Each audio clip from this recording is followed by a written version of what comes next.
What's up, everybody? Well, that was loud. It's Matt here at Matt's Great World, and I'm back today with another video. Today, we're going to be talking about the latest installment of the live-action Transformers franchise, Transformers: Rise of the Beasts. It came out earlier this month, June 9th, to be specific. I got to see it about a week after it released, and to be honest, it was amazing. And I know I'm a little late on this video, but I'm here now, so that's the point. I'm super excited to talk about this movie with you guys, so let's waste no more time and get right into the review. I'm going to start off with my positives about the movie, which there are a lot to take away from this movie. But to start off with, I wanted to kind of just talk about the overall story, which it was very evident that the writers took a lot of time to really develop the story and kind of give us something that felt like there was an actual story being told here instead of, big action set pieces and explosions and all that stuff, which we got a lot of in the Bay films. And believe me, I grew up on those films, so, I mean, there'll always be a soft spot in there for me. But at the end of the day, I mean, we need more than just big explosions and big fight scenes. We need an actual story, and that's something that I look for a lot when I'm watching movies. Is there a good story here? And to me, there was definitely a really good story being told in this film. I love the direction that Stephen Caple Jr. was able to bring to the film as well. I have to give him a ton of credit, and the actors did a fantastic job, both in the recording booth and in the and on screen and on camera. There is so much credit to go around that if I tried to give credit to all the appropriate people, it would just take way too long. But to be honest, I'm kind of like, to make another good segue from my first point of the story, is they actually made sure that everything lined up from the Bumblebee movie into this film. Bumblebee, the film, was released back in 2019 before the pandemic kind of took off, and I think that was a really good movie too. And it's nice to see that they're making sure everything is connected, and it definitely seems like the studio is making a conscious effort to connect the films and makes the stories make sense in a chronological, from a chronological point of view. And I love to see that there was continuity in the timeline, and I can't wait to see where they take it from here, to be honest. So overall, the story and the continuity is definitely something that I really, really did enjoy in this film. But the next positive I wanted to talk about was the character arcs in this film. And there were a lot of great character arcs in this film. But first off, I'm going to start with Optimus Prime, because he was mostly front and center in this film. And I thought that was actually kind of cool. We got to see a more vulnerable, a more conflicted Optimus than we've ever really seen in any format, whether it was, in any animated series or in the previous live-action films. We've never seen Optimus really be, not necessarily broken, but, like, he feels like he let everyone down. Like, he's bearing the weight of the world on his shoulders kind of deal. And just to kind of see him evolve throughout the film and kind of take charge and not really hesitate is really, really cool. But at the same time, we see him, kind of lamenting his mistakes, and he's blaming himself for everything, when a lot of what has happened is not his fault. And I just love that take on Optimus. It felt genuine, and it felt relatable, and honestly, it felt like Optimus Prime. And we didn't really get that kind of relatability in the Bay films. He was kind of just there. Now, you could also say that we saw a little bit of that kind of version of Optimus Prime kind of towards the end of the Bay films, like, say, maybe Age of Extinction. But that was for, like, a brief period of time. We didn't really see that throughout the whole film. And honestly, it wasn't just Optimus's character arc that had that kind of feel into it. It was kind of similar to Noah, who's the human lead, who's played by Anthony Ramos. And Anthony Ramos did such a great job in this film. I can't tell you how good he was in this film because there are no words to describe his performance. But he and Optimus's character arcs were very similar, and they definitely had a bond that I think we're going to see a lot of in the future. At least I hope so. I want to see that continue, and I want to see that character development continue. And it's the same thing with Optimus Primal. You know, they kind of took a similar character arc, but kind of took it to another level in a sense, if that makes any sense. Basically, he's at a point where, you know, he's had to deal with, you know, the blame and all that kind of stuff, but he's kind of let that all roll off his shoulders, and he's become very assertive and, you know, all these other things, and very protective of his fellow Maximals, which just seeing Optimus Primal in this movie was awesome. He looked great. The animators did such a great job with him and the other Maximals as well. All the Transformers, really. But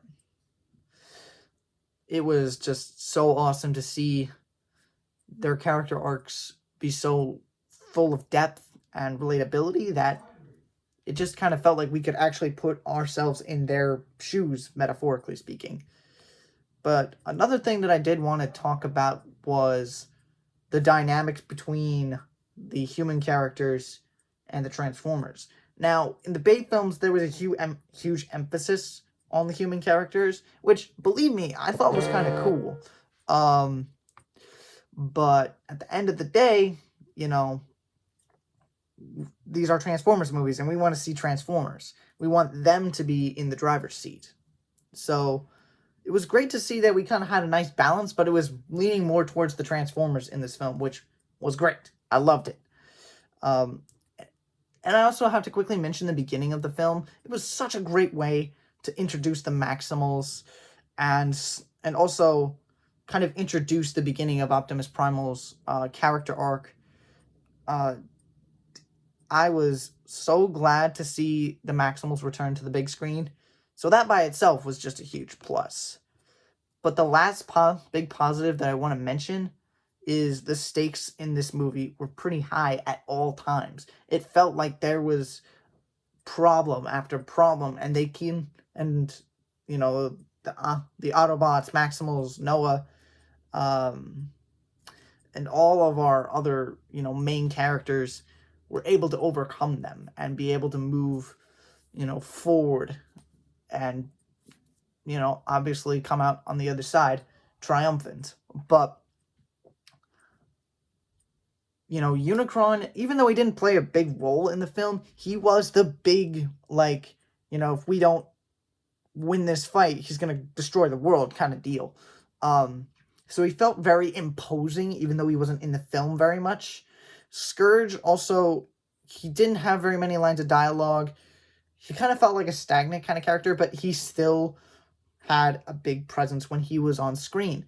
And that, I think, was awesome. And we have to kind of give props to Peter Dinklage for how he voiced Scourge, which was awesome. He did such a fantastic job. And I also have to shout out Pete Davidson and Michelle Yeoh. They also did amazing jobs, as did Peter Cullen and Ron Perlman. I was blanking on his name for a second. He voices Optimus Primal. And again, Anthony Ramos and Dominique Fishback did great jobs as well as our human leads. And I could go on and on about the acting, but like I mentioned before, everyone did a fantastic job. This movie was so well done that, honestly, this is one of the better I can see why it was one of the better Transformers movies of the last 20 years. Like, it's up there with the first one. Believe me, it was so good. Just so good. There are a couple of different negatives that I do want to talk about here. They're not like, you know, bad, like super bad negatives. This is me kind of just nitpicking as a fan at this point. But the first big one is we didn't really get a lot of dialogue. Like, we didn't get any dialogue, really, from Rhinox and Cheetor, which I'm personal fans of from the original Beast Wars show, like back from the 90s. Yes, we can clown on the animation all we want, but that was a freaking good show. I loved it. As did my brother. We loved watching that growing up. It was mostly Airazor and Optimus Primal in terms of the Maximals. We didn't hear anything from Cheetor or Rhinox, other than maybe a few growls. I think Cheetor maybe had one line in the entire film. But, and that kind of let me down, because I did want all of them to kind of be involved. But at the end of the day, there's only so many characters that can have a critical role in the film. But who knows? Maybe we'll get a Beast Wars standalone movie someday, and we'll actually get to see more of Rhinox and Cheetor's characters on screen. But at the end of the day, you know, it didn't really take away from the film all that much. And again, even though Unicron wasn't in the movie a lot, he still had a huge impact, as I mentioned before. But it would have been awesome to kind of maybe hear a little bit more on the lore, and kind of maybe that would have made his presence feel a little more weighty, I guess, and a little bit more impactful. But again, that's just a nitpick.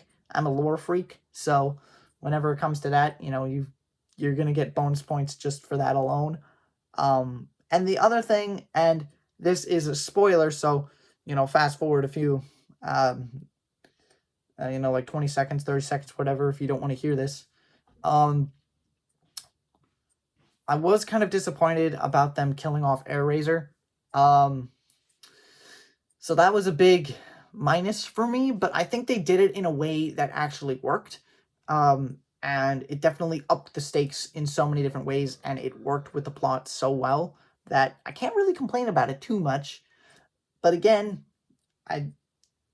you know, it just always sucks when you see a character that you love just kind of get killed off just before the final battle. But hey, those are really my only negatives, and those are just more or less nitpicks than they are negatives. So, I mean, there's that. Final thoughts for this movie. Overall, this film is definitely worth watching, and I think it's one of the best films in the franchise, right next to the first one. I mean, the first film in the Bayverse, great foundation, but I think they just kind of slowly, you know, started losing their way a little bit. The first three films, I think, were good. Dark of the Moon was great. Revenge of the Fallen, I think, had a good story. It could have been a little bit better. Same thing with Dark of the Moon. But once you get to Age of Extinction, it's like, okay, what's happening? And by the time you get to the last night, you start teasing Unicron. And they should have seen that things were kind of going in a downhill direction. If you're going to bring in Unicron, at least make his presence feel a little bit more weighty and a little bit more impactful, like they did in this movie. Unfortunately, they did not do that at all, so the Bayverse kind of crashed and burned.